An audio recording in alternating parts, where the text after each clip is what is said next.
السلام علیکم ورحمۃ اللہ وبرکاتہ۔ الحمد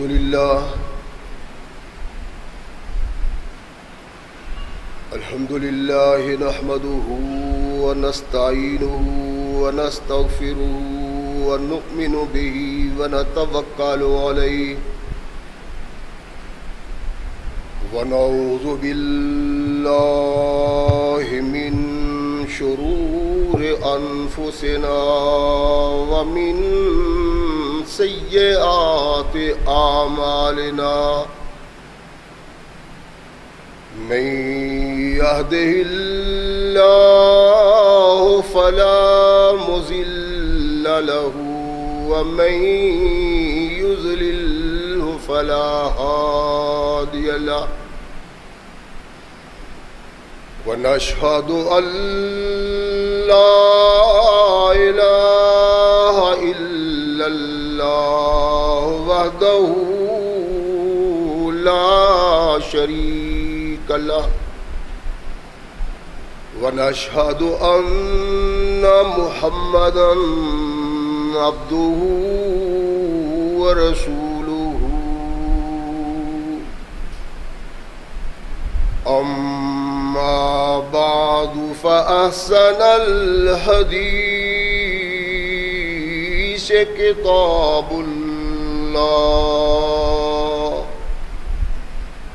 وخير الهدي هدي محمد صلى الله عليه وسلم وشر الأمور محدثاتها وكل محدثة بدعة وكل بدعة ضلالة وكل ضلالة في النار أما بعد فأعوذ بالله السميع العليم من الشيطان الرجيم من همزه ونفخه ونفثه بسم الله الرحمن الرحيم وَإِذَا قِيلَ لَهُمْ تَعَالَوْا إِلَى مَا أَنزَلَ اللَّهُ وَإِلَى الرَّسُولِ رَأَيْتَ الْمُنَافِقِينَ يَصُدُّونَ عَنكَ صُدُودًا۔ صدق اللہ مولانا العظیم وصدق رسولہ النبی الکریم۔ ہر قسم کی حمد و ثنا، تعریفات و توصیفات اس خالق و مالک کے لیے ہیں جس نے اس ساری کائنات کو تخلیق دیا اور اس کی حسن و آبادی کے لیے حضرت انسان کو تخلیق فرمایا۔ کروڑوں درود و سلام اس ہستی اقدس و مقدس پہ کہ جس کا نام نامی اسم گرامی ہے محمد۔ لاکھوں رحمتیں ان نفوس قدسیہ پہ کہ جنہوں نے سرور کائنات علیہ الصلاۃ والسلام سے اس ضابطۂ حیات کو وصول کیا اور اس کو ہم تک پہنچانے کے لیے اپنا تن من دھن قربان کر دیا۔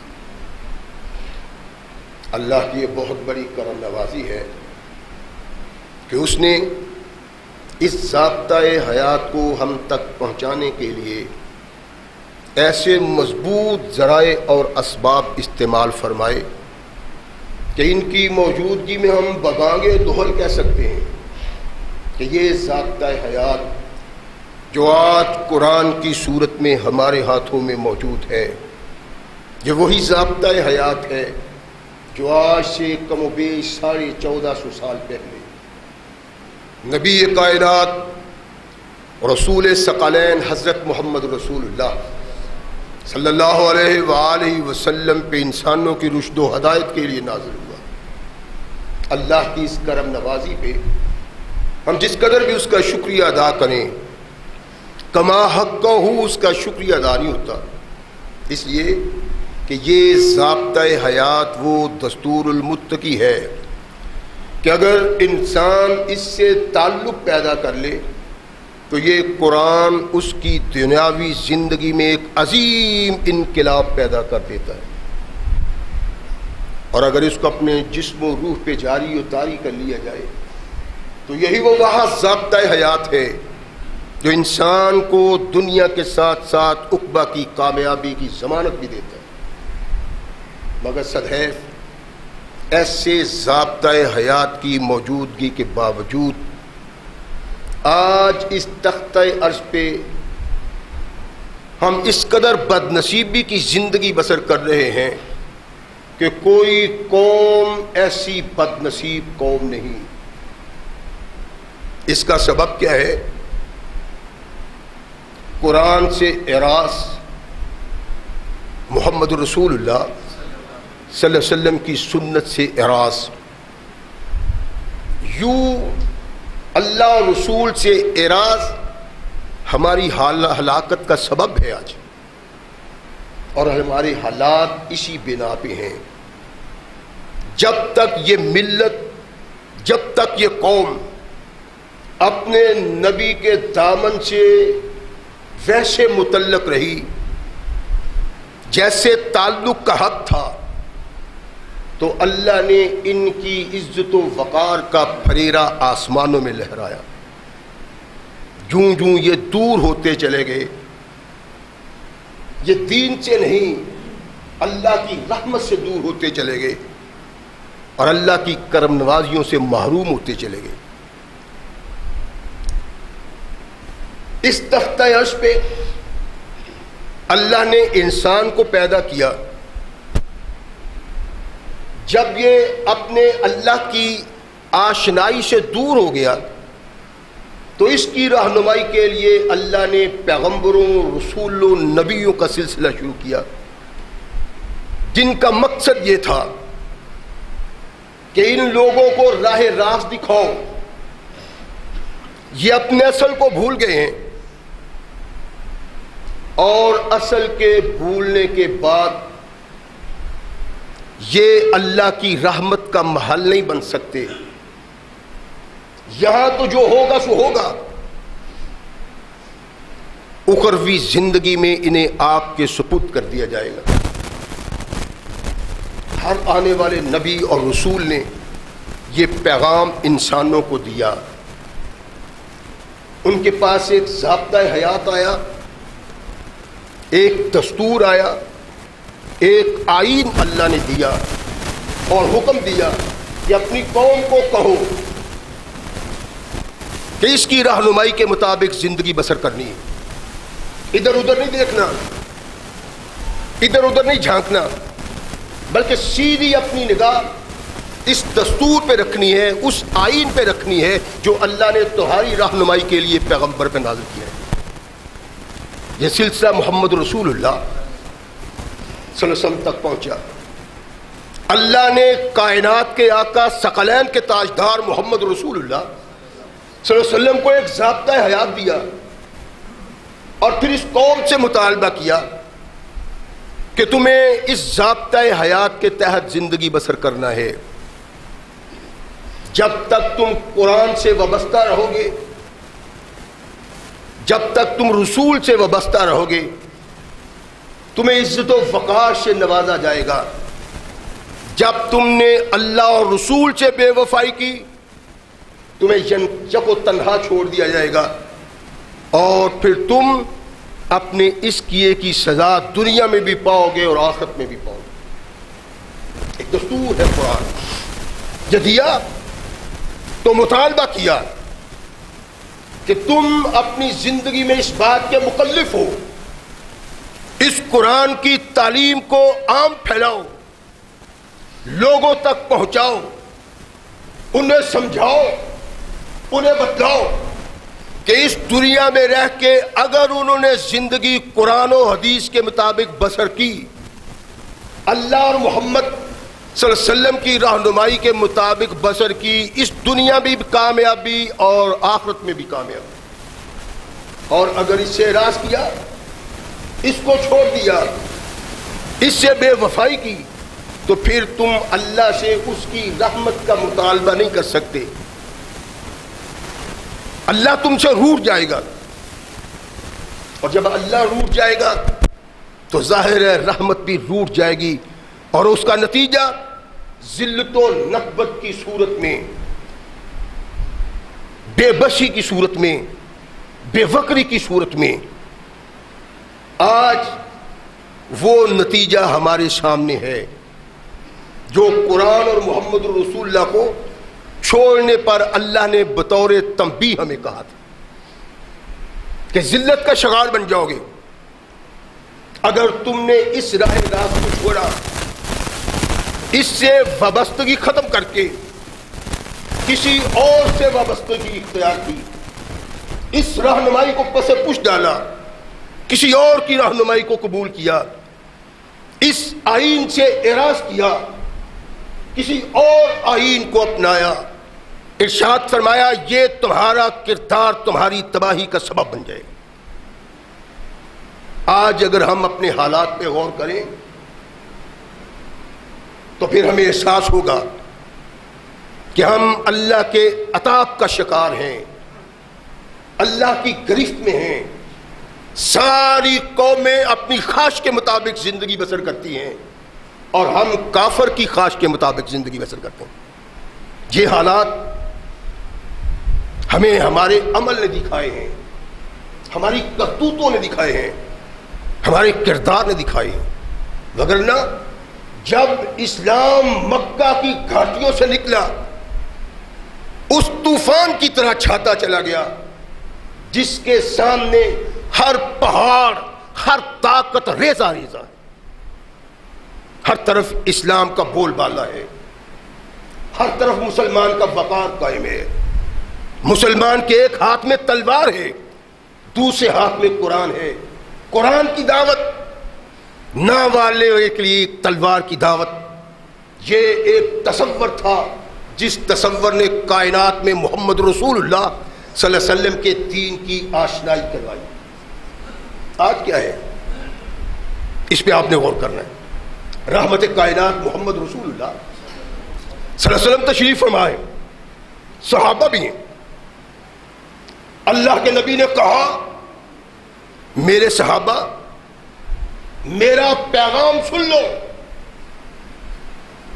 مجھے تمہارے سلسلہ میں کسی بات کا خوف نہیں، یعنی مسلمان کے سلسلہ میں کہ یہ اسلام کا باغی بن جائے گا، اسلام کا دشمن ہو جائے گا، کمزور ہو جائے گا، مفلس ہو جائے گا، اسلام سے دور ہو جائے گا، یہ نہیں، بلکہ مجھے خوف الائمۃ المضلین، تمہارے گمراہ حکمرانوں کا ہے کہ تم پہ مسلط ہونے والے حکمران اللہ کی کتاب کے باغی ہوں گے، رسول کی تعلیم پہ غاوی ہوں گے، ان کی بغاوت کے سبب تم پہ اللہ کی ناراضگی نازل ہوگی، ان کی سوچ اور فکر کے مطابق چلتے ہوئے تم اللہ کی ناراضگی کا محل بن جاؤ گے، اور پھر نتیجہ یہ نکلے گا کہ تختہ عرش پہ کوئی قوم اتنی ذلیل اور بد نصیب نہیں ہوگی جتنی قوم تم زمین پہ بد نصیب ہوگی۔ رحمت کائنات محمد رسول اللہ صلی اللہ علیہ وسلم نے یہ ارشاد فرمایا۔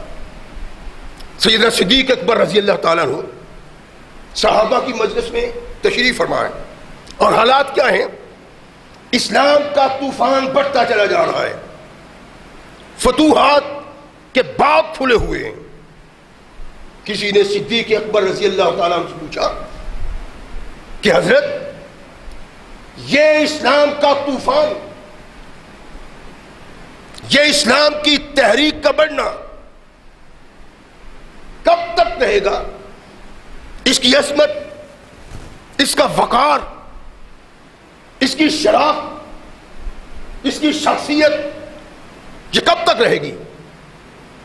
اللہ کے نبی محمد رسول اللہ صلی اللہ علیہ وسلم کے اس محبوب نے کائنات کے آقا محمد رسول اللہ صلی اللہ علیہ وسلم کے ان الفاظ کی تشریح اس انداز سے کی، مستقامت الائمہ، یہ تحریک بڑھتی چلی جائے گی، اس پہ کبھی زوال نہیں آئے گا جب تک اس کے ائمہ، اس کے حکمران برسر اقتدار طبقہ رائے راست پہ ہوگا۔ یعنی اسلام کی تاریخ کائنات میں سب سے زیادہ باوقار اور باعظمت تحریک ہے، اور یہ تب تک تحریک رہے گی جب تک برسر اقتدار طبقہ اللہ کے قرآن سے وابستہ اور محمد رسول اللہ کے فرمان سے وابستہ۔ تب تو فرمایا اس تحریک کو، اسلام کو، ملت اسلام کو کائنات کی کوئی طاقت ذلت کا اور شرمندگی کا سامنا نہیں کروا سکتی۔ سیدنا فاروق اعظم کا دور خلافت ہے، صحابہ بیٹھے ہوئے ہیں، ارشاد فرمایا میرے ساتھیوں، ما یہدم الاسلام، مجھے یہ بتلاؤ کہ اسلام کو تباہ اور برباد کون سی چیز کرے گی؟ کس بنا پہ اسلام تباہ ہوگا؟ کس بنا پہ یہ تحریک ناکام ہوگی؟ کس بنا پہ مسلمان کائنات میں ذلت و نکبت کا شکار بنے گا؟ امیر المومنین اپنے ساتھیوں سے ارشاد مانگے کہ مجھے بتاؤ۔ ساتھی کہتے ہیں امیر المومنین ہمیں اس بات کا تو علم نہیں کہ یہ کیوں ہوگا۔ فرمایا یہ اسلام کی تحریک تباہ و برباد تب ہوگی یہدمہ، اس کو تباہ کرے گی، برباد کرے گی، تزلت العلم، اہل علم کا پھسل جانا۔ دوسرا تزلت العالم، اہل علم کا پھسل جانا۔ پھسل جانا کیا ہے؟ جو کائنات کے آقا محمد رسول اللہ صلی اللہ علیہ وسلم کا یہ محبوب کہتا ہے اللہ کے نبی کا فرمان ان کے سامنے ہے اور اسلام کی قیادت ان کے ہاتھوں میں ہے۔ جب تک یہ لوگ برسر اقتدار رہے، جن کے دل میں اللہ کا خوف تھا، اللہ کا ڈر تھا اور اطاعت رسول کا جذبہ تھا، اسلام کی فوجیں، اسلام کی طاقت، اسلام کی تحریک ایک طوفان کی طرح بڑھتی گئی۔ کہا اس کو زوال کب آئے گا؟ یہ منہدم کب ہوگی؟ کب تباہی کا شکار ہوگی؟ ساتھی خاموش رہے۔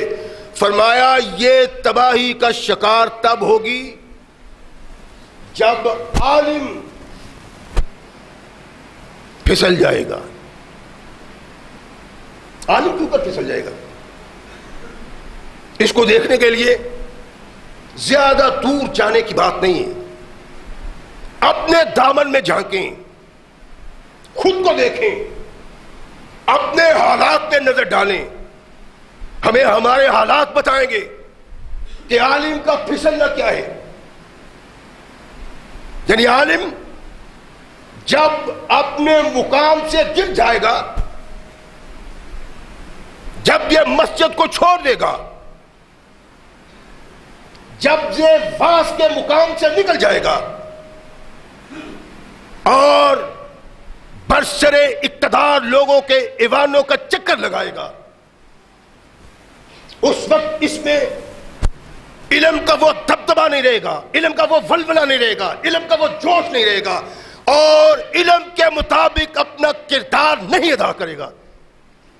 یہ عالم کا پھسل جانا ہے۔ کائنات کے آقا محمد رسول اللہ صلی اللہ علیہ وسلم کی دوسری ایک روایت پہ غور فرمائیں۔ رحمت کائنات علیہ الصلوۃ والسلام ارشاد فرماتے ہیں کہ اے کعب بن عجرہ، میں برے لوگوں کی حکمرانی سے تجھے اللہ کی پناہ میں دیتا ہوں۔ غور و فکر کی باتیں ہیں۔ بد نصیبی ہے کہ آج قرآن اور حدیث سننے والے بہت کم ہیں۔ ہاسا تماشا، لہو و لعب میں مصروف اور گیتا گاتی میں رہنے والے لوگ ان محفلوں اور مجلسوں میں خوش رہتے ہیں جو قرآن کی بغاوت ہیں، محمد رسول اللہ کی بغاوت ہیں، دین کی بغاوت ہیں۔ ان مجالس میں بیٹھنا اور ان مجالس کو رونق دینا آج مسلمان کی سوچ اور فکر بن چکا ہے۔ باغی اسلام کا ہو گیا، دور نکل گیا اسلام سے۔ اللہ کے نبی علیہ الصلوۃ والسلام صحابی کو کہتے ہیں میں تمہیں اللہ کی پناہ میں دیتا ہوں اشرار لوگوں کی حکومت سے۔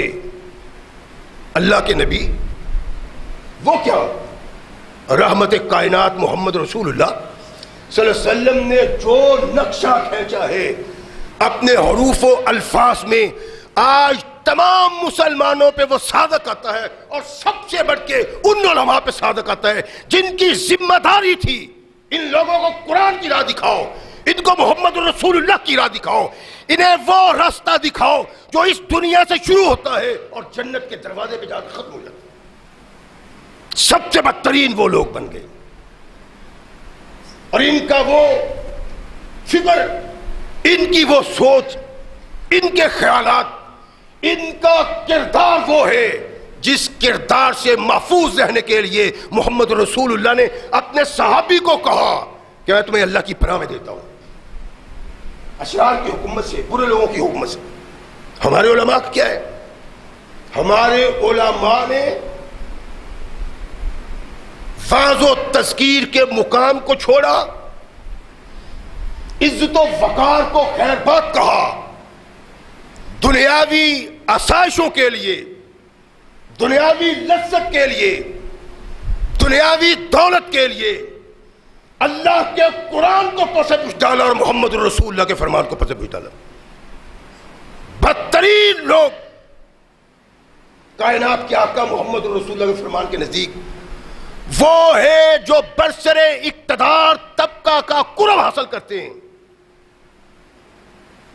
دیکھیں، آپ نگاہ اٹھائیں اور آپ کو یہ بے بسی نظر آئے گی کہ کس طرح اسلام کو دنیا تک پہنچانے والوں کی ذمہ داری جو تھی، وہ ذمہ دار کس قدر اسلام اور تعلیم اسلام کو مسلمان تک پہنچاتا اور کافر تک پہنچاتا،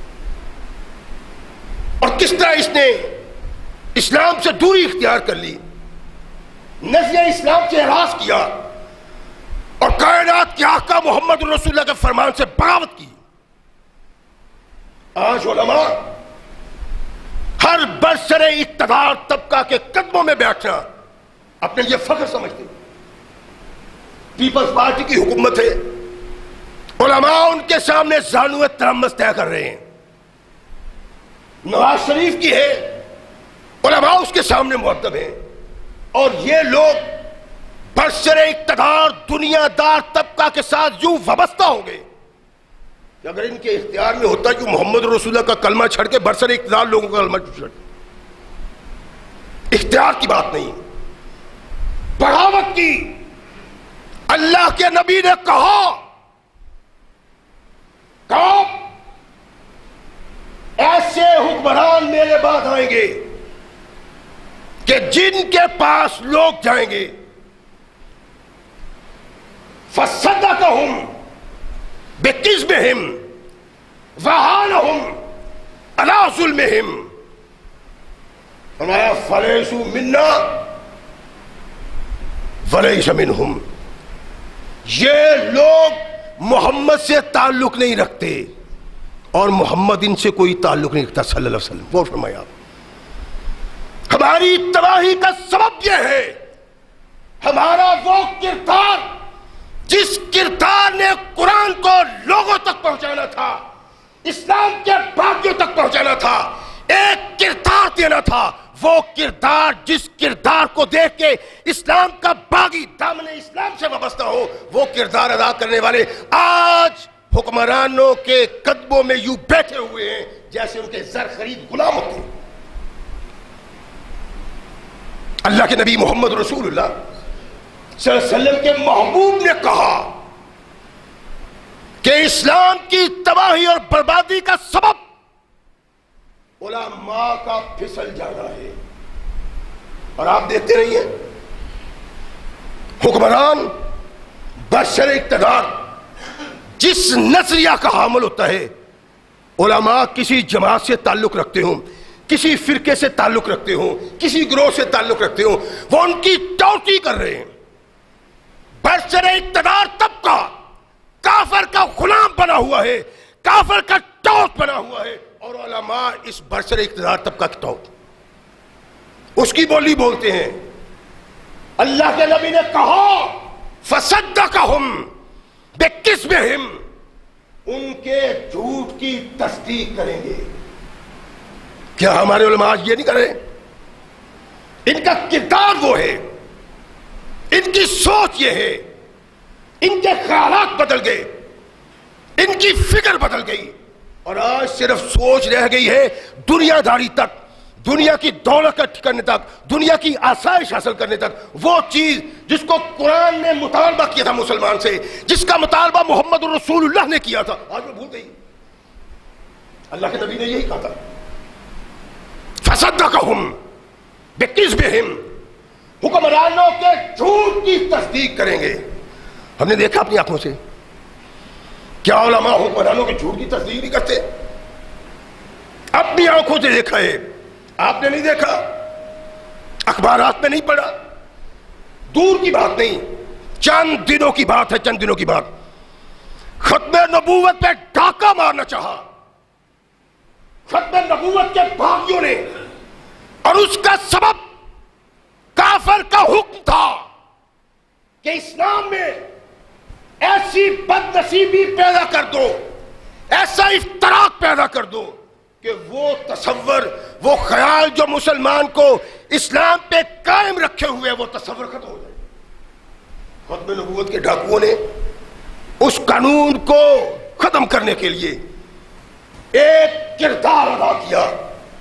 جب طوفان اٹھا مومنوں کا، ایمانداروں کا، مولوی تھے جو حکمرانوں کے جھوٹ پہ پردہ ڈال رہے تھے، نہیں، ایسی کوئی بات نہیں، منازعہ کر لو ایسی کوئی بات نہیں، مجادلہ کر لو ایسی کوئی بات نہیں، یہ علماء تھے۔ اور جب کرنے والوں نے اقرار کر لیا کہ ہاں یہ ہوا ہے، پھر منہ دکھانے کے قابل وہ مولوی نہیں رہے جنہوں نے کہا کہ نہیں ہوئے۔ کذابیت تھی، جھوٹ تھا حکمران کا، کافر کے لیے کیا، جو کافر کے لیے کیا حکمران نے، اس پہ پردہ ڈالنے کے لیے، اس جھوٹ کو چھپانے کے لیے علماء نے وہ کردار ادا کیا جو چوروں ٹھگوں بچانے کے لیے جھوٹا چودھری کرتا ہے۔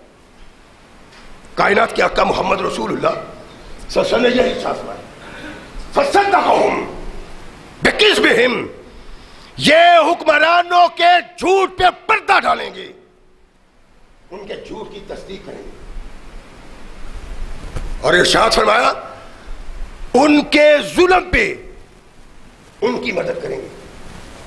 ظلم ہو رہا ہے، انسانوں کے حقوق چھینے جا رہے ہیں، ان کا چیرہ دوبر کیا جا رہا ہے۔ جب عوام چیختی ہے، جب لوگ چیختے ہیں، تو یہ لوگ آ کے واز کرتے ہیں، تبلیغ کرتے ہیں کہ نہیں ان کی بات سچ ہے، وہ سچ کریں۔ میں کسی ایک حکمران کی بات نہیں کرتا، پیپلز پارٹی کے دور میں علماء نے یہ کردار ادا کیا، اور نواز شریف کے دور اقتدار میں مولویوں نے یہ کردار ادا کیا ہے۔ جھوٹ پہ پردہ ڈالا، ظلم پہ مدد کی۔ ارشاد فرمایا دنیا میں رہنے والوں اس بات کو سوچ لو، دلوں کی تختیوں پہ نوٹ کر لو، جو لوگ یہ کردار ادا کرتے ہیں، امام ہو، مفکر ہو، محدث ہو، جو بھی یہ کردار ادا کرتا ہے، فرمایا فلیسوا منی، ان کا تعلق محمد سے نہیں ہے صلی اللہ علیہ وسلم۔ وَلَسْتُ مِنْهُمْ، اور میں بھی ان سے نہیں ہوں۔ ایک اسلام کو نقصان پہنچانے والی شخصیت، برسر اقتدار طبقہ کے جھوٹ کو چھپانے والے اور ظلم پہ ان کی مدد کرنے والے، فرمایا کا میرے ساتھ تو کوئی تعلق نہیں۔ رحمت کائنات نے ارشاد فرمایا یہی نہیں ہے کہ ان لوگوں کا میرے ساتھ تعلق نہیں، اس سے مراد صرف مولوی نہیں ہے، میں بھی، آپ بھی، سب ہیں جو ایسے حکمرانوں کی قیادت کو مان کے بیٹھے ہوئے ہیں اور ان کی تصویب میں لگے ہوئے ہیں، تائید میں لگے ہوئے ہیں، سارے مسلمان۔ اللہ کے نبی نے ارشاد فرمایا کہ صرف یہ نہیں کہ میرا پیغام ان تک پہنچا دو، قیامت تک آنے والے مسلمانوں تک، کہ جو یہ کردار ادا کرتا ہے کسی برتر اقتدار انسان کے لیے، اس کا محمد سے کوئی تعلق نہیں ہے، بلکہ ارشاد فرمایا کہ ان لوگوں کو قیامت کے دن میرے حوض کوثر کے قریب نہیں پھٹکنے دیا جائے۔ غور فرمائیں، پریشانی والی بات نہیں، سوچنے والی بات ہے۔ اس دنیا کی زندگی کا کیا پتہ ہے، یہ کب تک ہے؟ ایک قدم اٹھایا ہے، دوسرا اٹھا سکتا ہے کہ نہیں؟ اس زندگی کے لیے انسان اپنی عاقبت کو برباد کر کے بیٹھ جاتا ہے تو کائنات میں اس جیسا اور کوئی بد نصیب نہیں ہے۔ ارشاد فرمایا یہ لوگ نہ صرف یہ کہ میرے ساتھ ان کا کوئی تعلق نہیں، بلکہ ارشاد فرمایا حوض کوثر پہ میں بیٹھا ہوں گا، کوئی ان کو میرے حوض کے قریب بھی نہیں پھٹکنے دے گا۔ ارشاد فرمایا تو جو ان کے پاس نہیں جاتا، ان کے جھوٹ کی تصدیق نہیں کرتا، ان کے ظلم پہ ان کی تائید نہیں کرتا، ارشاد فرمایا اولئک منی وانا منہم، اور جو حکمران کے قریب نہیں پھٹکتا، اس کے کذب کی حمایت نہیں کرتا، اس کے ظلم کی حمایت نہیں کرتا، اس کی تائید و تصویب نہیں کرتا، وہ کہتا ہے جو رب نے کہا، مصطفیٰ نے کہا۔ ارشاد فرمایا کہ یہ لوگ مجھ سے ہیں، وانا منہم، میں ان سے ہوں۔ ارشاد فرمایا حوض کوثر پہ محمد کے ہاتھ سے جام پینا ان کی قسمت میں اللہ نے لکھا ہو۔ جو اللہ کے باغی نہیں ہے، رسول کے باغی نہیں ہے، قرآن کے باغی نہیں ہے، اور جو اللہ رسول قرآن کے باغی ہیں، ارشاد فرمایا ان کے لیے اللہ کے ہاں کچھ نہیں۔ رحمت کائنات محمد رسول اللہ صلی اللہ علیہ وسلم ارشاد فرماتے ہیں کہ ایک علماء پھسل جانے والے، اور ارشاد فرمایا وجدال المنافق بالکتاب، ایک منافق جو قرآن کی بنا پہ جھگڑتا ہے۔ یہ قرآن کی بنا پہ جھگڑنا کیا ہے؟ یعنی اسلام کے انحطاط کا سبب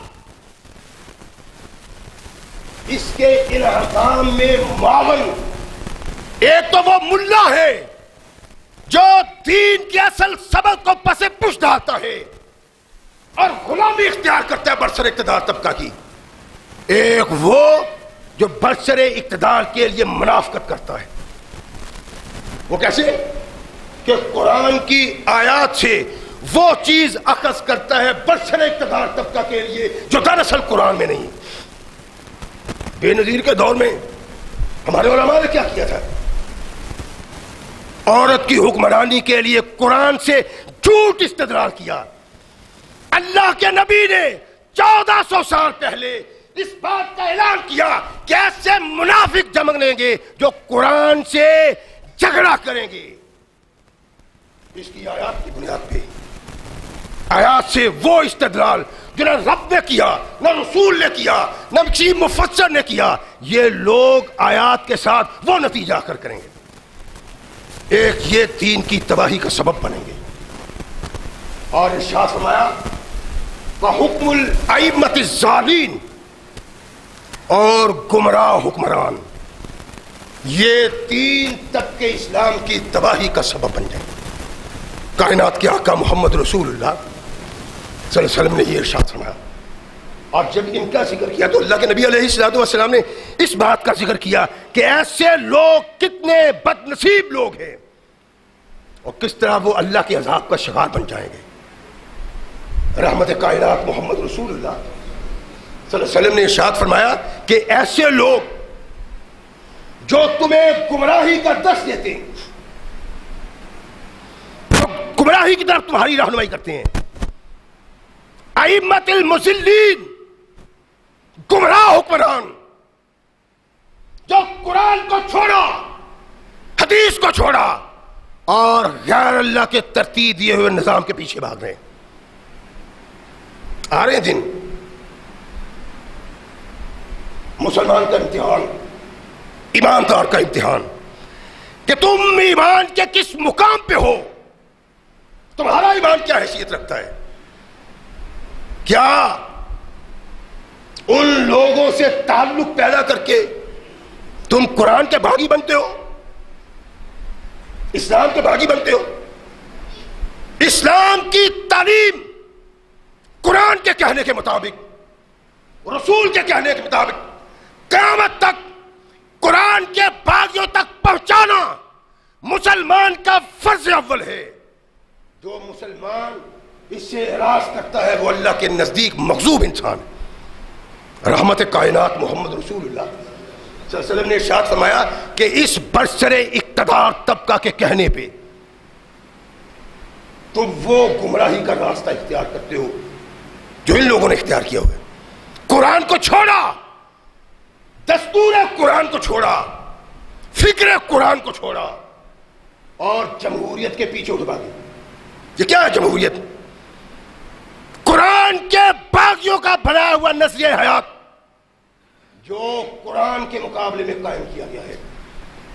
مسلمان علماء، مسلمان صاحب فہم، صاحب فراست اس نظریہ کو قبول کر کے آگے بڑھ رہے ہیں.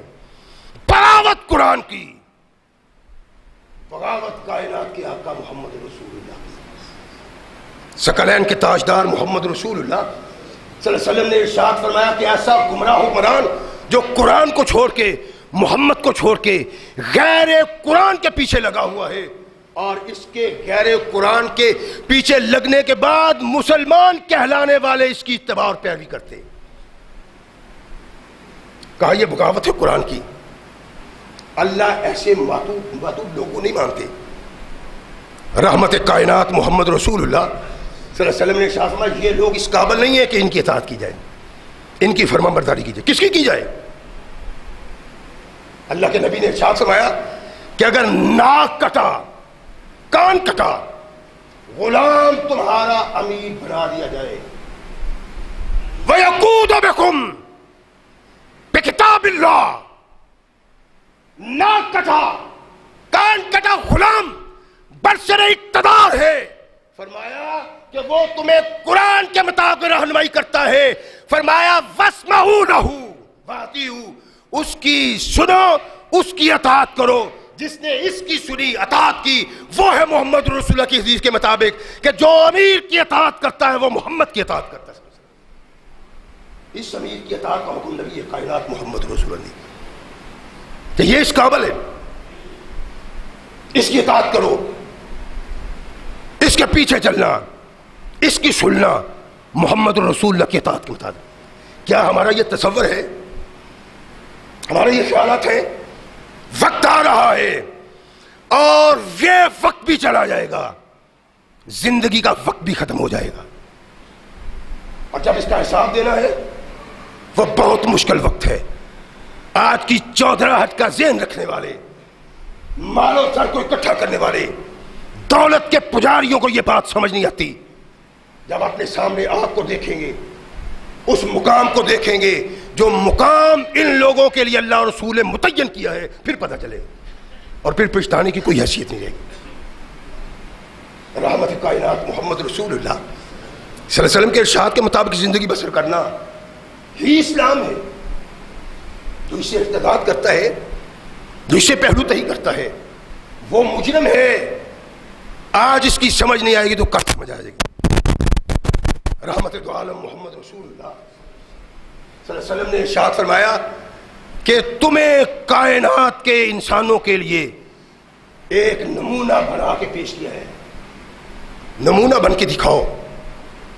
یہ نہیں، ارشاد فرمایا ابو موسیٰ کہتے ہیں کہ میرے ساتھ میرے دو چچا کے بیٹے کائنات کے آقا محمد رسول اللہ. آپ دیکھیں ہماری تباہی کے اسباب آپ نہیں دیکھتے؟ اخبار پڑھیں، نواز شریف کی بیٹی، نواز شریف کی بیوی، اس کے عزیز و اقارب لوگوں کی انگلیوں پہ ہے. ان پہ تنقید کرتے ہوئے شرم نہیں آتی کہ مسلمان کی بیٹی کو اس قدر ذلیل کیا جاتا ہے کہ کوئی کافر بھی کسی بیٹی کو اس طرح ذلیل کرنے کے لیے تیار نہیں. اس کی عزت کو پامال کیا جاتا ہے، اس کے فکر کو کمال کیا جاتا ہے، اس کی ذات کو داغدار کیا جاتا ہے. کس سبب؟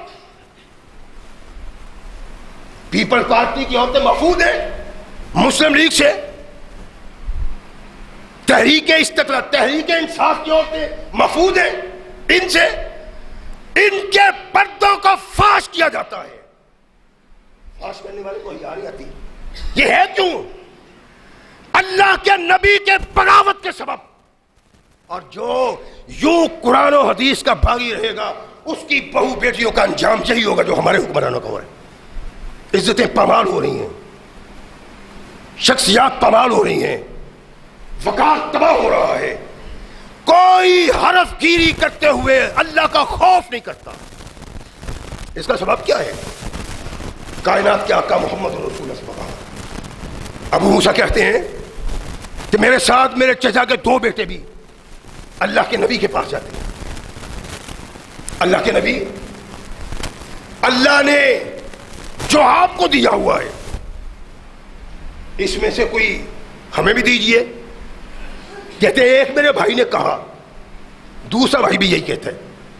اللہ کے نبی، آپ کو ولایت دی ہوئی اپنی اس سلطنت میں، اپنی اس حکومت میں، ہمیں بھی کچھ دیجئے.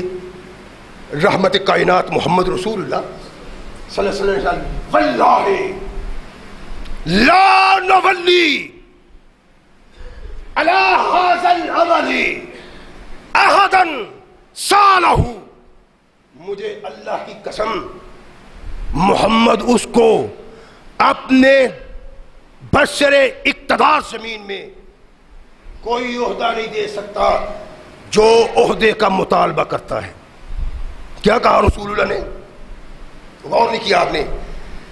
ارشاد فرمایا مانگنے والا جب عہدہ مانگتا ہے، کردار مانگتا ہے، فرمایا کردار مانگنے والا محمد کے دامن سے کچھ نہیں پا سکتا. کیوں؟ یہ مانگنے والا کبھی اللہ کے احکامات کے مطابق زندگی بسر نہیں کر سکتا. اللہ کے نبی علیہ الصلوۃ والسلام کے فرمان کے خلاف آج قدم قدم پہ مانگنے والے ایم پی اے، ایم این اے دروازوں پہ جا کے کیا مانگتے ہو؟ اقتدار. اللہ کے نبی نے کہا اقتدار مانگنے والا محمد کے نزدیک اقتدار کے قابل نہیں ہے. یہ لوگ مانگتے پھرتے ہیں، در در مانگتے پھرتے ہیں، دروازے پہ جاتے ہیں، جھوٹ بولتے ہیں، مخالف کی پگڑی اچھالتے ہیں، اس کی عزت کو پامال کرتے ہیں اقتدار حاصل کرنے کے لیے. اور یہ پامالیاں اس سبب ہے کہ ہم محمد رسول اللہ کے ارشاد سے دور ہو گئے اور اقتدار میں آنے کے لیے فقیروں کی طرح بھیک مانگتے پھرتے ہیں لوگوں کہ ہمیں تو اقتدار. اللہ کے نبی محمد رسول اللہ صلی اللہ علیہ وسلم نے ارشاد فرمایا کہ ایسے لوگوں کو محمد اپنے اقتدار میں شامل کرنے کے لیے تیار نہیں جو مانگتا ہے، جو سوال کرتا ہے. ارشاد فرمایا تو سن لو، تمہاری عزت اور تمہارا وقار کس بات میں ہے؟ سلطنت میں، غیر اللہ کے نظریے حیات میں، تمہارے اپنے افکار میں؟ فرمایا نہیں، بلکہ عزت و وقار اللہ کے فرمان میں ہے. کائنات کے آقا ثقلین کے تاجدار محمد رسول اللہ صلی اللہ علیہ وسلم نے ارشاد فرمایا کہ مومن قرآن کے نفاذ کی جد و جہد کرتا ہے. لکھ لے قرآن کی آیہ مقدسہ 5واں سپارہ 6واں رکوع، رحمت کائنات محمد رسول اللہ صلی اللہ علیہ وسلم ارشاد فرماتے ہیں وَإِذَا قِيلَ لَهُمْ تَعَالَوْا إِلَىٰ مَا أَنزَلَ اللَّهُ وَإِلَى الرَّسُولِ، جب ان کو کہا جاتا ہے زمین میں نفاذ دستور کے لیے اللہ کے قرآن کی طرف آؤ، رسول کی طرف آؤ، رأیت المنافقین یصدون عنک صدودا، فرمایا تم منافقوں کو دیکھتا کہ تجھ سے رک جاتے. برسر اقتدار طبقہ جب قرآن کا نام سنتا ہے، مصطفیٰ کا نام سنتا ہے، کردار اسلام کا نام سنتا ہے، اس کی جبین پہ تیاریاں بن جاتی. اور اللہ نے کہا جو نظام اسلام کو نفاذ کرنے کی دعوت پہ اس کے نفاذ کی جدوجہد نہیں کرتا، ارشاد فرمایا قرآن کے احکامات کے مطابق وہ منافق ہے. مومن مسلمان اصل کردار وہ ہے جو اللہ کے نبی محمد رسول اللہ صلی اللہ علیہ وسلم کے لائے ہوئے قرآن کے نفاذ کے لیے محمد رسول اللہ کی سنت کے آئینے میں جد و جہد کرتا ہے، جو اس سے بڑا کرتا ہے. اللہ قرآن میں کہتا ہے یہ منافق ہے. رأیت المنافقین یصدون عنک صدودا، قرآن کے نظام کے مطالبے پہ یہ تجھ سے دور ہوتے چلے جاتے ہیں، مولوی ان کے قریب ہوتے چلے جاتے ہیں، جو اسلام کی تباہی کا سبب اللہ کے نبی علیہ الصلوۃ والسلام کے ارشاد کے فرمان.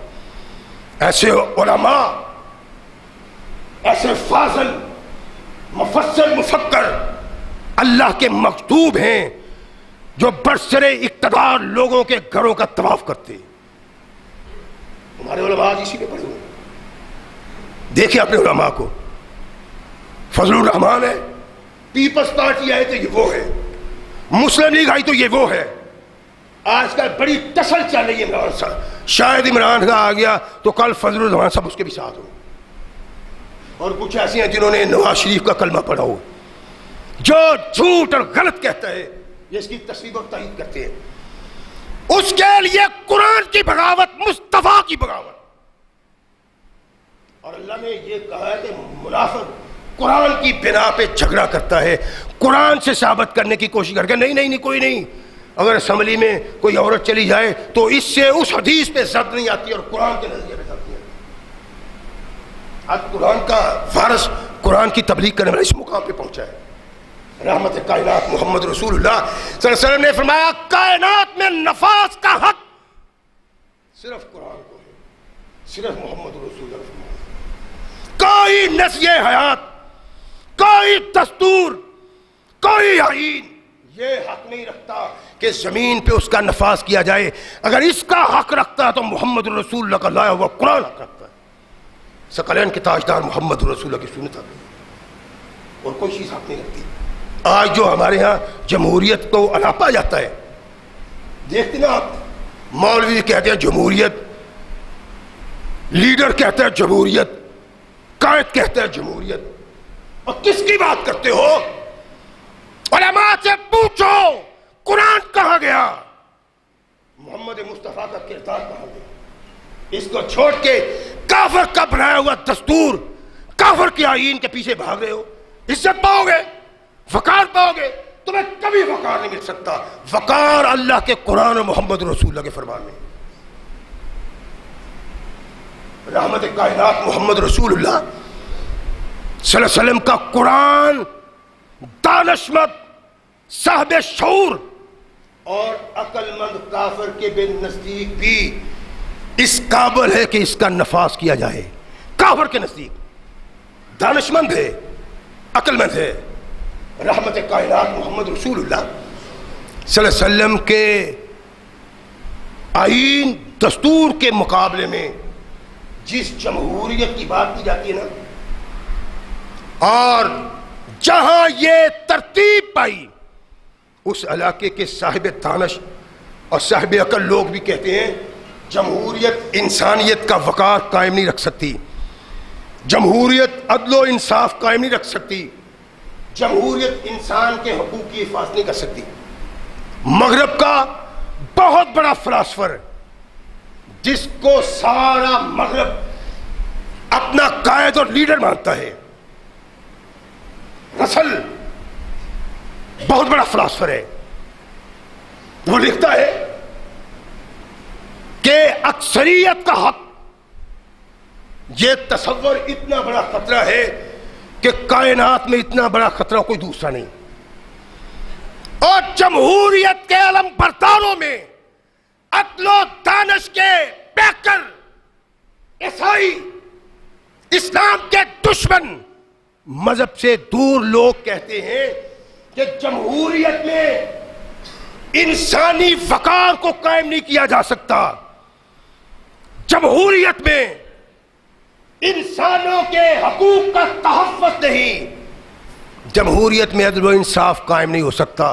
وہ کہتا ہے کہ اکثریت کا حق، یہ تصور کائنات کا بہت بڑا خطرہ ہے۔ کیوں؟ کہتا ہے کہ اکثریت آنے والے مسائل، پیدا ہونے والے مسائل میں عام طور پہ اکثر و اوقات غلط سوچ کی تصویب اور تائید کرتی ہے، اور مشرق میں لوگ اپنے مذہب کے دستور کے مطابق زندگی بسر کرتے ہیں، اس لیے کہ وہ اپنے مذہب کے دستور پہ ایمان رکھتے ہیں۔ غور فرمائیں ذرا، ایک کافر کی بات، جمہوری نظام کو ترتیب دینے والے ممالک میں رہنے والا، جس کو بڑا فلاسفر مانتے ہیں، وہ فلاسفر کہتا ہے اس کی کوئی حیثیت نہیں، عام طور پہ اکثریت غلط فیصلے کی ترویج کرتی ہے، اور مشرق میں، یہ مغرب میں رہنے والا ہے، مشرق میں لوگ اپنے دین کے دستور کے مطابق زندگی بسر کرتے ہیں، اس لیے کہ وہ ان پہ ایمان رکھتے ہیں۔ کہتا ہے جہاں عقیدے میں، نظریہ میں اختلاف ہو، وہاں اس اختلاف کی موجودگی میں اگر زندگی کی رمق باقی رکھنا مقصود ہے تو اسی چیز کی طرف انسان کو توجہ دینی چاہیے۔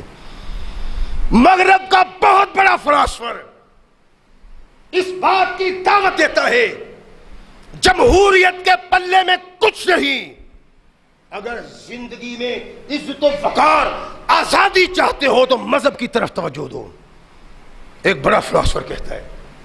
اور اگر یہ بات صحیح ہے تو پھر کائنات میں اسلام سے بڑھ کے کوئی مذہب ایسا نہیں جو انسان کو عزت دیتا ہو، عدل و انصاف دیتا ہو، اس کے حقوق کا تحفظ کرتا ہو۔ اسلام سے بڑھ کے کائنات میں کوئی نہیں۔ اسلام وہ تحریک ہے، اسلام وہ مذہب ہے جس مذہب نے اپنے باغی منکر کو اپنے ملک میں اپنے عقائد کے مطابق آزادی سے عمل کرنے کا حق دیا ہے۔ دنیا میں کوئی مذہب ایسا نہیں، ایک اسلام ہے۔ نہ صرف یہ بلکہ اسلام نے ہر غیر مذہب تحریک ملت کو حق دیا ہے کہ وہ اپنے جھگڑے، اپنی لڑائیاں اپنے دستور کے مطابق اس کا فیصلہ کریں، اور خلافت علی منہاج نبوت جب تک قائم رہی، یہ دستور قائم رہا کہ کافر اپنے آئین کے مطابق فیصلے کرے، آزادی کے ساتھ اپنے مذہب پہ عمل کریں۔ یہ اسلام نے تصور دیا ہے، یہی نہیں ہے؟ رحمت کائنات محمد رسول اللہ صلی اللہ علیہ وسلم کا یہ تصور، انسانیت کا احترام، اس کی عظمت اللہ کے نزدیک کیا حیثیت رکھتی ہے، اور اس کے لیے مسلمان کو کیا کردار ادا کرنا چاہیے۔ محمد رسول اللہ کی سنت موجود۔ ایک شخص آتا ہے کافروں نے بھیجا تماشا لگانے کے لیے کہ جاؤ محمد سے کہو ابھی جہاں سے تمہاری سفارش کرے۔ وہ آ کے روتا ہے کہ محمد صلی اللہ علیہ وسلم ابھی جان نے مجھ سے اونٹ لیا ہے، نہ اونٹ دیتا نہ پیسے دیتا ہے، میں غریب الوطن ہوں۔ اسلام کا قائد اپنے سب سے بڑے دشمن کے پاس انسانیت کے وقار کے لیے جاتا ہے۔ لاؤ کوئی ایسی مثال، لاؤ کوئی ایسی نظیر، کوئی مذہب، کوئی قانون، کوئی دستور یہ منظر ہمیں دکھائے کہ کائنات کے آقا محمد رسول اللہ صلی اللہ علیہ وسلم سب سے بڑے دشمن کے پاس ہے، آتے حاضر رجل حق کا ہو، اس آدمی کو اس کا حق لوٹا دو۔ کون یہ تصور دیتا ہے؟ اسلام، قرآن اور محمد رسول اللہ صلی اللہ علیہ وسلم۔ یہی سبب ہے کہ یہی رسول اپنی کتاب میں عیسائی کیوں نہیں ہوں، یہ عیسائی ہے، رسل عیسائی ہے، بہت بڑا فلاسفر ہے، لیڈر ہے مغرب کا، اس نے کتاب لکھی ہے میں عیسائی کیوں نہیں ہوں۔ اس میں وہ لکھتا ہے عیسائیت اور اسلام کا تجزیہ کرتے ہوئے، غور فرمائیں، میں یہ اس لیے عرض کرتا ہوں کہ کل میرا اللہ مجھے نہ کہے کہ جس بات کا تجھے علم تھا تو نے مسلمانوں تک کیوں نہیں پہنچائی، اس لیے پہنچانا چاہتا ہوں۔ مانے کوئی مانے نہ مانے تو کوئی ضد نہیں ہے، صرف حقائق سن لو۔ حقائق کافر کے بھی قرآن کے مطابق بولتے ہیں، کائنات کے آقا محمد رسول اللہ کے مطابق بولتے ہیں۔ یہ رسل لکھتا ہے میں عیسائی کیوں نہیں، اس میں عیسائیت اور اسلام کا تجزیہ کرتا ہے، کہتا ہے کہ مسلمانوں کے خلفاء کی حکومتیں عیسائیوں اور یہودیوں پہ اتنی مہربان تھیں کہ عیسائیوں کی حکومتیں مسلمان اور یہودیوں پہ اتنی مہربان کبھی نہیں ہوئی۔ اسلام کا باغی عیسائیت کا پرچار کر عیسائی یہ لکھنے پہ مجبور ہے کہ قرآن سے تعلق رکھنے والے، قرآن کا علم رکھنے والے، قرآن کو پڑھنے والے لوگ اس مقام پہ ہیں کہ وہ غیر مسلموں سے وہ سلوک کرتے ہیں جو غیر مسلم ان کے ساتھ وہ سلوک نہیں کرتے۔ اور یہ اس نے غلط نہیں کہا، حق اور سچ کی بات کی تھی۔ تاریخ کہتی ہے جب شام کی فتوحات میں یہ وقت آیا کہ خلافت سے پیغام آتا ہے کہ شام کے علاقوں کو چھوڑ دو، لیڈر نے، سیبا سالار نے اعلان کر دیا کہ ہم اس علاقے کو چھوڑ رہے ہیں، اور کہا کہ جتنا کافر سے جزیہ لیا ہوا ہے نا وہ کافر کو واپس کر دو۔ کافر کون ہے؟ شام کے عیسائی، اسلام کے خلاف قتال کرنے والے، جنگ کرنے والے، جزیہ لیا ہوا ہے۔ جزیہ کیا ہے؟ کہ تمہارے مال و جان کی حفاظت کرنی ہے، اس لیے اس حفاظت کے لیے ہمیں جزیہ دو۔ جزیہ لیا ہوا ہے، کہاں واپس کر دو؟ کیوں؟ خلافت سے حکم آ گیا کہ واپس آ جاؤ، اب ہم ان کی جان و مال کی حفاظت نہیں کریں گے، اس لیے جزیہ کے ہم حقدار نہیں ہیں۔ اعلان ہوا کہ جن جن لوگوں نے جو جو جزیہ دیا ہے وہ آ کے لے لے۔ لوگ آئے کہ کیوں؟ کہنے لگے خلافت کا حکم ہے اس علاقے کو چھوڑ دو، ہم تمہارے علاقے کو چھوڑ کے جا رہے ہیں، اور چونکہ اب ہم آپ کی حفاظت نہیں کریں گے اس لیے اس کے حقدار ہم نہیں ہیں، اس کو واپس لے لو۔ تاریخ کہتی ہے روتے ہوئے عیسائیوں نے جوڑیاں اٹھا کے کہا لا، عیسائی حکمرانوں کو نہیں، محمد کے غلاموں مسلمانوں کو یہاں لاؤ حکومت کے لیے۔ یہ قرآن کا نظام تھا، محمد کا نظام تھا کہ کافر بھی طلبکار تھا مسلمان ہم پہ حکومت کرے، اور اس کے مقابلے میں کافر کا تصور، کافر کی سوچ کیا ہے؟ ایک کافر تاریخ کا تجزیہ نگار لکھتا ہے کہ جب شارلیمین نے رہائن کے دریا کو پار کیا تو دوسرے کنارے پہ اس قوم کے خلاف 30 سال قتال کیا اور تلوار کی نوک پہ ان لوگوں کو عیسائی بنایا۔ اور لاؤ کوئی جھلک دکھاؤ جہاں محمد کے ماننے والوں نے انسانوں پہ ظلم اور ستم یہ ڈھایا ہو، تلوار سے اسلام قبول کیا ہو، کوئی ایک نذیر، تمہاری نذیر، تمہارا قائد، تمہارا رہنما، تمہارا تاریخ کا بڑا پروفیسر یہ لکھنے پہ مجبور ہے کہ مسلمانوں اور غیر عیسائیوں کو تلوار کی نوک پہ عیسائی کیا گیا اور 30 سال تک ان کا قتل عام کیا گیا۔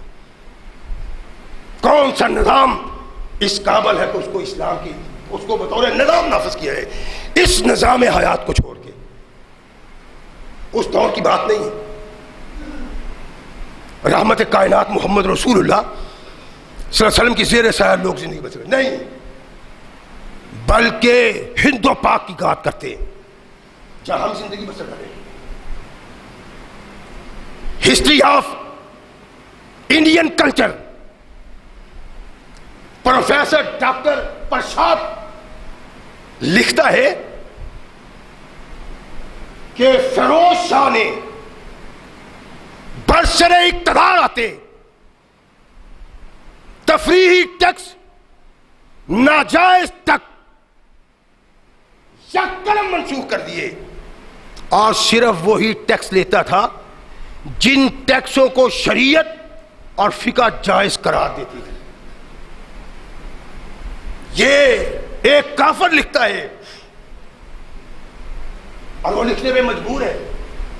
کتاب کہیں مفقود نہیں، آج بھی موجود ہے کہ اس نے اس بات کو برسر عام لکھا کہ مسلمانوں کا کردار اصل مسلمان کی زندگی کیا حیثیت رکھتی ہے اور کافر کی زندگی کیا حیثیت رکھتی ہے. اس نے لکھا کہ فیروز شاہ نے وہ ٹیکس ختم کر دیے، اور وہ ٹیکس حکومت کی تجوری میں جاتے تھے جو شریعت جائز قرار دیتی تھی، جو فقہ جائز قرار دیتی تھی. اور ہندوستان کے عہد وسطیٰ کا مصنف لکھتا ہے کہ فیروز شاہ کا دور، ہندوستان پاکستان کی بات کر رہا ہوں، آج سے 1400 سال پہلے کی نہیں، آج سے 100 سال پہلے، 150 سال پہلے، 200 سال کے پہلے اللہ کے بندوں کی حکمرانی کیا ہوتی تھی. وہ مصنف لکھتا ہے ہندوستان کا عہد وسطیٰ کا مصنف لکھتا ہے کہ فیروز شاہ کا دور عدل و انصاف کا دور تھا، وقار انسانیت کا دور تھا. اس شخص نے اپنے دور حکومت میں کنٹرول کیا تھا ہر چیز پہ، اور اس کے دور حکومت میں ہر چیز وافر تھی اور سستی تھی. وہ مصنف لکھتا ہے اس کا سبب پتہ کیا ہے؟ اس کا سبب یہ تھا کہ فیروز شاہ نے برسر اقتدار آ کے اپنے زمین پہ محمد کا قانون نافذ کیا تھا. آج بھی قانون مصطفیٰ وہ کردار ادا کر سکتا ہے جو کردار کافر کا نظام نہیں کر سکتا. جو بھی اس نظام کی بات کرتا ہے باغی ہے قرآن کا. اور جب تک تم جمہوریت کے پیچھے پڑے ہوئے ہو نا، کبھی تم امن اور سکون نہیں پا سکتے. قرآن چھوڑ کے، جمہوریت، قرآن چھوڑ کے، اللہ کا آئین چھوڑ کے، انسان کا ترتیب دیا ہوا انسان، آخر اس کی حیثیت کیا ہے؟ کائنات کے آقا محمد رسول اللہ صلی اللہ علیہ وسلم کا دستور جہاں ہے، قانون جہاں ہے، امن وہاں ہے، سکون وہاں ہے، وہ معاشرہ جنت نظیر معاشرہ ہے. آج ہم بھی اگر اس کے لیے جد و جہد کریں گے، اگر اس کو پیش نگاہ رکھیں گے، اس کے نفاذ کی جد و جہد کریں گے، تو اللہ کی رحمتوں کا نزول ہوگا. اگر قرآن سے بغاوت رہی، محمد رسول اللہ سے بغاوت رہی، تو پھر یہ بغاوت ہمارے مستقبل کی تباہی کے آثار پیدا کر رہی. چھوڑو اس دنیاوی زندگی کو، چھوڑو اس عیش و طرب کو، چھوڑو اس چودراہٹ کو. آنے والی زندگی کی چودراہٹ کے متعلق سوچو. وہ کیوں کر ملے گی؟ جب ہم نظام مصطفیٰ کے لیے جیئیں گے اور نظام مصطفیٰ کے لیے مریں گے. اللہ ہمیں صحیح مسلمان بننے کی توفیق عطا فرمائے. وآخر دعوانا الحمدللہ رب العالمین.